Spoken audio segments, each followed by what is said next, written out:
Nouveau rituel pour Manon. Depuis 3 semaines, ses journées commencent au piano, 10 ans qu'elle n'avait pas autant pratiqué. Avec le confinement, elle ne travaille plus qu'une quinzaine d'heures par semaine, contre 60 auparavant. Elle a commencé la musique à 6 ans, mais son premier instrument, un piano droit acoustique, se trouve chez ses parents. Elle a donc commandé un instrument numérique, un besoin urgent pour éviter de craquer. Mes parents m'ont dit oui, même, c'est encore un de tes achats compulsifs. C'est peut-être pas une super idée, vu le climat actuel économique, on ne sait pas de quoi demain est fait, tu aurais peut-être dû économiser. Et je leur ai dit qu'en effet, quoi qu'il advienne, je préférais mourir pauvre que mourir d'ennui. Donc. Son piano vient tout droit de cette enseigne. La boutique est fermée au public, mais la vente en ligne est maintenue. Depuis mi-mars, ces commerçants ont vendu plus de 60 pianos dans toute la France.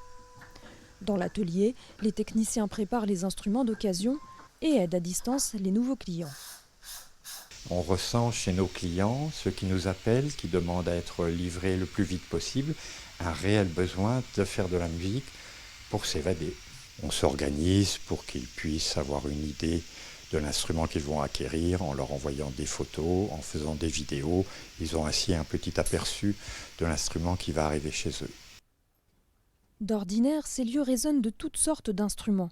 Le Conservatoire supérieur de Lyon est vidé de ses quelques 650 étudiants. Mathieu Ferret, le directeur, est désormais l'unique habitant. Pour lui, c'est une nouvelle partition qui se joue avec le confinement. La musique devient à la fois expérience individuelle et collective. La culture, on voit bien qu'elle a été importante, elle est importante dans cette période de confinement, elle rassemble les gens. Après, le fait de soi-même de pratiquer un art, évidemment, c'est d'autres types d'émotions, c'est d'autres types d'implications. Donc de jouer de son instrument, évidemment, c'est important de ce point de vue-là, important du point de vue physique, mais on peut imaginer que danser soit exactement la même chose, et chanter est aussi la même chose, alors qu'en fait, on n'a pas d'instrument. Mais pourtant, l'implication et l'implication du corps, elle est aussi essentielle. Il y a 3 semaines, les conservatoires de Lyon et Paris ont lancé Eurobalcon.